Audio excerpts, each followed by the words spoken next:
আসসালামু আলাইকুম। Bright computer টেকনোলজির পক্ষ থেকে সবাইকে স্বাগতম। বন্ধুরা, নতুন আরেকটি ভিডিও নিয়ে উপস্থিত হলাম। আজকের ভিডিওতে আমরা শিখব ব্যাংক লোন নিলে সেই ব্যাংক লোন কিভাবে পরিশোধ করা হয় এবং তার সুদগুলা কিভাবে বের করা হয়। এখানে আমরা ইএমআই, পিএমটি এবং পিপিএমটি, আইএমটি, আইপিএমটি এই সূত্রগুলো ব্যবহার করে আমরা একটি পূর্ণাঙ্গ ব্যাংক লোনের ক্যালকুলেশন করব। তো যারা আমার চ্যানেলে নতুন তারা অবশ্যই চ্যানেলটি সাবস্ক্রাইব করবেন। আমরা নতুন নতুন ভিডিও দিয়ে আপনাদের শেখানোর চেষ্টা করতেছি। আর ভিডিও যদি ভালো লাগে তাহলে অবশ্যই লাইক, কমেন্ট, শেয়ার করবেন। তো আজকে আমরা যে বিষয়টি নিয়ে আলোচনা করতেছি এই বিষয়টি বিশেষ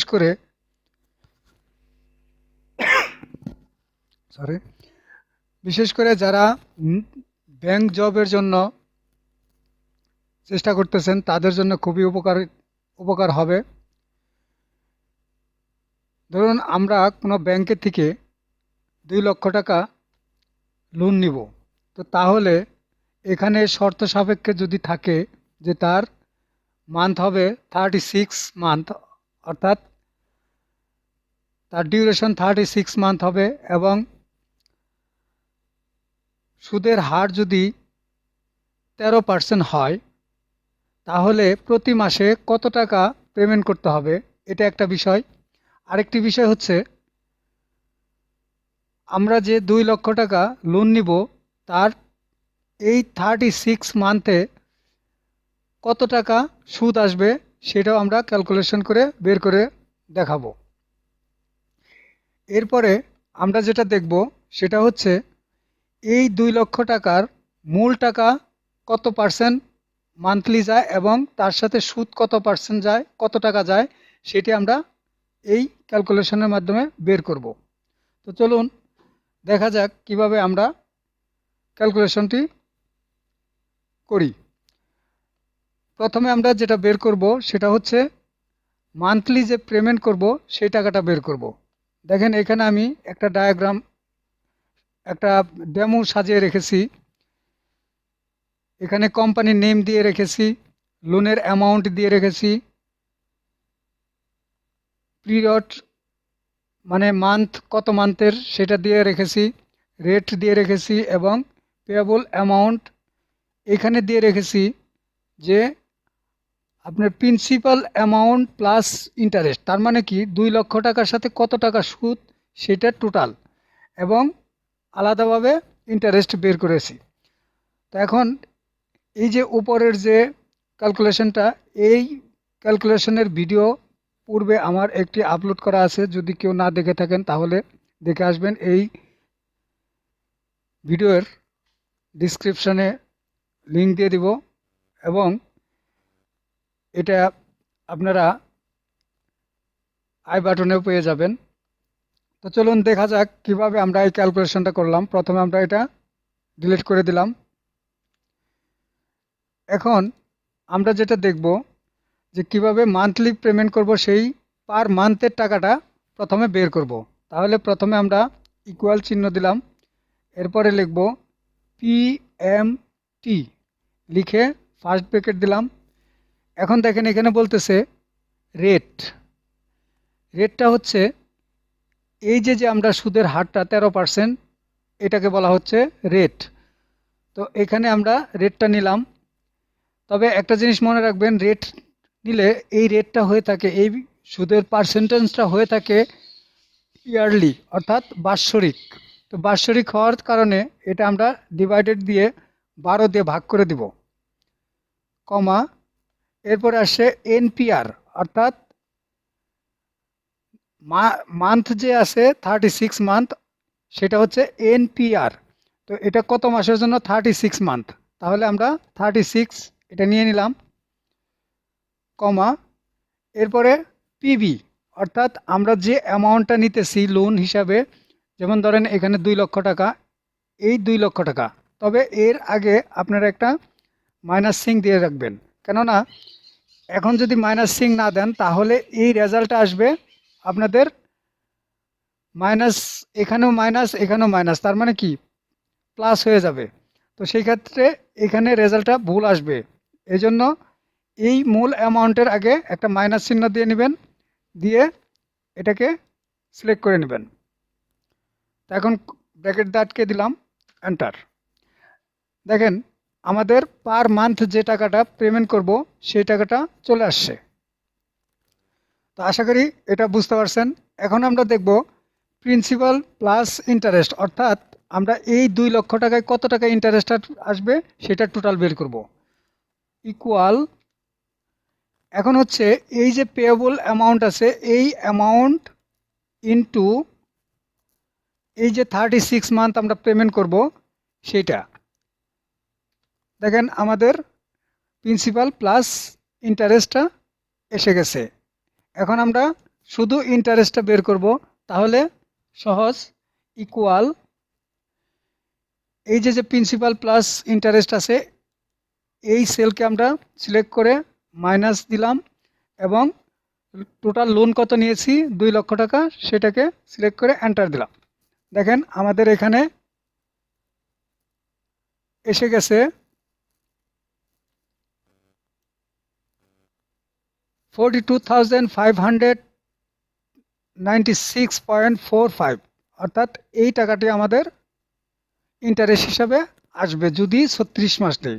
এখন ধরেন এখানে যদি আমি মাসটা বাড়িয়ে দেই, ধরেন 60 মাসের করে দেই, তাহলে দেখেন ইন্টারেস্টটা অটোমেটিকলি বেড়ে যাবে। দেখেন এখন ইন্টারেস্ট আসছে 73,000 টাকা, 73,000 টাকার উপরে। তো এরকম আপনি যদি মান্থ কমে দেন, ধরেন এটা আমি 18 মাসের দিলাম, তাহলে দেখেন এখন আসছে অনলি 21,211.33 এই টাকাটা। তো আশা করি বুঝতে পারছেন।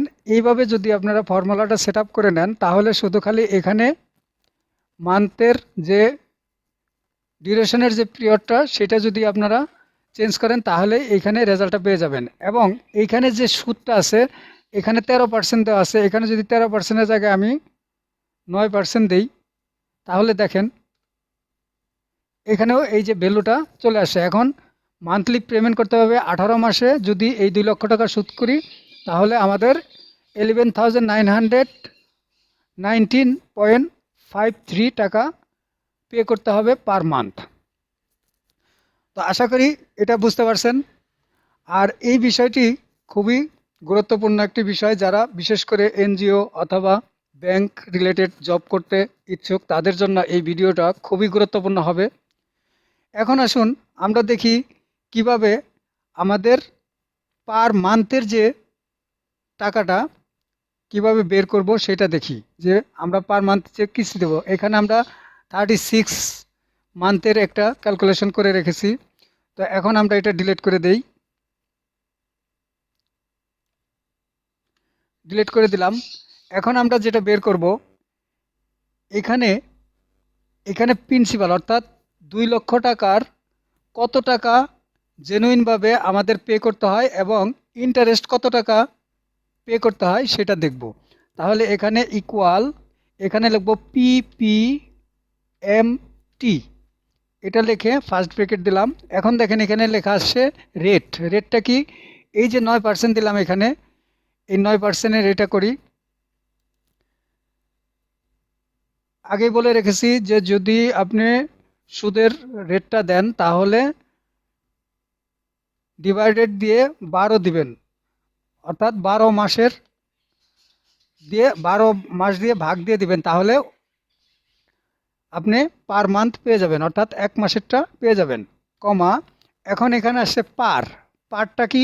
পারটা হচ্ছে এই যে মান্থ, আমরা মান্থ ওয়াইজ যেটা দিব সেইটা। তো এখন এই মান্থ আমরা সিলেক্ট করে নিলাম, কমা, এখন আসছে এনপিআর অর্থাৎ ডিউরেশন, এই যে মাসের যে ডিউরেশনটা, এই যে পিরিয়ড, এই যে মান্থ লেখা আছে এটা। তো এখানে এটাকে সিলেক্ট করে নিলাম। এখন আসছে পিবি। পিবি মানে কি? পিবি মানে আমাদের এই যে টোটাল যে টাকাটা আছে সেই টাকাটা। তো এখন পিবির আগে আমরা বলে নিলাম যে এটার আগে একটা মাইনাস চিহ্ন দিয়ে রাখবেন। মাইনাস চিহ্ন দিয়ে তারপরে আপনি এটা লিখবেন যে C5, অর্থাৎ এটা সি কলামের 5 নম্বর রোতে আছে, এই জন্য C5। তো ব্র্যাকেট দিয়ে আটকে দেই। এখন কি করব, আমরা এই যে সেলটা আছে, যেমন ধরেন এখানে যে নিছি এই যে রেটটা, এই রেটটা তো এই কলামে আছে। আবার এই যে এখানে D5 C5 নিছি, এটাকে আমরা লক করে দিই। তাহলে আমাদের টোটাল যে আমরা অ্যামাউন্টটা বের করব, যে রেজাল্টটা বের করব, এখানে যেন টোটালটা এই কলামে এসে যায়, এই জন্য কলামটা লক করে নিচ্ছি। তো সেই জন্য কি করতে হবে, F4 প্রেস করলেই লক হয়ে যাবে। এখন এটাকে লক করে দেই F4, এটাকেও লক করে দেই F4। দেখেন আমাদের হয়ে গেছে, এন্টার।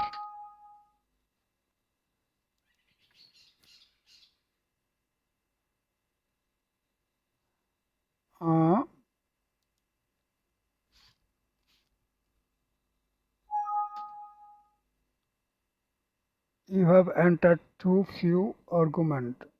Sorry. ও, এখানে একটু ভুল হয়ে গেছে। যাই হোক, এখন ঠিক হয়ে গেছে। এখানে আমাদের একটা কমা ছিল না, দেখেন এই যে এখানে আমি কমা দিছিলাম না, যার জন্যে, অর্থাৎ এই যে এনপিআর এর পরে যে পিবির এনপিআর যে আছে, এটার পিছনে একটা কমা আছে, কমাটা না দেওয়াতে আমাদের রেজাল্টটা ভুল আসছিল, অর্থাৎ রেজাল্ট আসছিল না। তো এন্টার। দেখেন আমাদের এখানে চলে আসছে। এখন আমরা ইন্টারেস্টটা বের করব। তো এখন দেখেন এখান থেকে আমরা যেহেতু 18 মাস দিছি, তো সেই ক্ষেত্রে দেখেন আমি এখানে শুধু ডাক করে দিব 18 মাস পর্যন্ত। এই হলো আমাদের টোটাল মূল টাকা পে করতে হয়। এখন আমরা ইন্টারেস্ট বের করব। ইন্টারেস্টটা হলো কিভাবে, দেখেন একটা জিনিস মনে রাখবেন যে এইখানে যে পিপিএমটি যে ফর্মুলাটা ইউজ করছি, সেম ফর্মুলাটাই, শুধু পির জায়গায় আপনি একটা আই লাগিয়ে দিয়ে আইপিএমটি লিখবেন, তাইলে হয়ে যাবে। তো দেখেন আমি করে দেখাচ্ছি। তো এখানে ইকুয়াল আইপিএমটি লিখে ফার্স্ট ব্র্যাকেট দিলাম। এখানেও সেম, দেখেন কি আছে, রেট। রেট মানে কি, এই যে আমাদের সুদের যে রেটটা আছে সেটা 9% ডিভাইডেড 12, কমা, এই যে পার মানে কি মান্থ, কমা, এখন যেটা নিব এনপিআর, এই যে মাসের যে ডিউরেশনটা এটা, কমা, এরপরে আমরা কি নিব, পিবি মানে কি, এই যে মূল টাকাটা, তো মাইনাস দিয়ে আমরা এই পিবিটা নিলাম। তো ফার্স্ট ব্র্যাকেট ক্লোজ করে দেই, এবং ওই সেম আগের মতন আমরা এই যে রেটটা নিছি সেই রেটটাকেও লক করে দেই F4 দিয়ে, এবং এই যে এখানে যে মান্থের যেটা নিছি এটাকে F4 দিয়ে লক করে দিলাম, এবং এটা যে টোটাল অ্যামাউন্টটা সেটাকেও লক করে দিলাম। এটা হলো কলামকে লক করে দিলাম, এন্টার। দেখেন আমাদের চলে আসছে। এখন এখানে দেখেন এই যে এখানে 11,919.53, এই যে রেজাল্টটা এখানে আসছে। এখন আমরা এই দুইটা যোগ করে দেখব, অর্থাৎ এই অ্যামাউন্ট প্লাস, অর্থাৎ পিপিএমটি প্লাস আইপিএমটি, এটা যোগ করলে দেখবেন আমাদের এই রেজাল্টটাই চলে আসবে। এই 11,919.53 এই রেজাল্টটাই আসবে। তো ইকুয়াল এইটা যোগ, অর্থাৎ এই পিপিএমটি প্লাস আইপিএমটি, এন্টার। দেখেন এই রেজাল্ট আর এই রেজাল্ট সেম আসছে। আশা করি বুঝতে পারছেন। তো এখন আমাদের কথা হচ্ছে যে এখানে একটা কপি করে দেই। এখানে আমরা 18 মাসের যেহেতু দিছি, কপি করে দিলাম। তো দেখেন এখন এখানে একটা লক্ষণীয় বিষয়টা হচ্ছে যে আমাদের প্রিন্সিপাল অ্যামাউন্টটা যেটা আছে, প্রিন্সিপাল অ্যামাউন্টটা প্রথমে কমের থেকে বেশির দিকে যাচ্ছে, অর্থাৎ এখানে 10,419.53, এটা দ্বিতীয় মাসে যাচ্ছে 10,497, অর্থাৎ 10,497.68, তৃতীয় মাসে যাচ্ছে 10,500, সরি সরি 10,576.41, অর্থাৎ উপরের থেকে নিচের দিকে বাড়তে বাড়তে যাচ্ছে মূল টাকাটা। আর এটার হলো যে দেখেন এখানে 1500 থেকে আরম্ভ করে কমতে আছে, অর্থাৎ বড়র থেকে ছোটোর দিকে চলে আসছে। অর্থাৎ যত আপনার লোন সুদ হচ্ছে তত আপনার এইখান থেকে লোনের পরিমাণটা কমতে কমতে দেখেন লাস্টে 88 টাকা পর্যন্ত চলে আসছে 18 মাসে। তো আশা করি বুঝতে পারছেন, এটা হলো কমপ্লিট একটা ব্যাংক লোন অথবা এনজিও লোনের কমপ্লিট রিফারেন্স। এটা আপনারা যদি এইভাবে প্র্যাকটিস করেন তাহলে আপনারাও এরকম ক্যালকুলেশন বের করতে পারবেন। তো এই ক্যালকুলেশনটা খুবই গুরুত্বপূর্ণ যাদের জন্য, যারা বিশেষ করে ব্যাংক এনজিওতে চাকরি করেন তাদের জন্য, অথবা যারা চাকরি এই ধরনের চাকরির জন্য চেষ্টা করতেছেন তাদের জন্য এই ভিডিওটা খুবই উপকারে আসবে। এই ভিডিওটা দেখার পরে আশা করি আপনাদের এই ধরনের ক্যালকুলেশন করে আপনাদের অ্যামাউন্টটা বের করা অসুবিধা হবে না। আর ভাইয়ারা, যদি আমার এই ভিডিওটি ভালো লেগে থাকে তাহলে অবশ্যই লাইক কমেন্ট শেয়ার করবেন।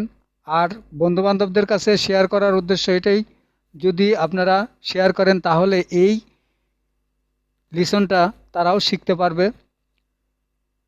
তারা যদি এই ভিডিওটি দেখে শিখে তাহলেই আমাদের ভিডিও বানানোটা সার্থক হবে। আর ভিডিওটি যদি ভালো লাগে তাহলে অবশ্যই লাইক কমেন্ট করবেন, কেননা আপনারা যদি লাইক কমেন্ট করেন তাহলে গুগল মনে করবে যে এই ভিডিওটি হেল্পফুল, অর্থাৎ উপকারী। তো যদি কারো সামান্যতম উপকার হয়ে থাকে আমার এই ভিডিওতে তাহলে অবশ্যই অবশ্যই শেয়ার করবেন, লাইক করবেন। তো ধন্যবাদ সবাইকে, আজকে এ পর্যন্তই। আল্লাহ হাফেজ।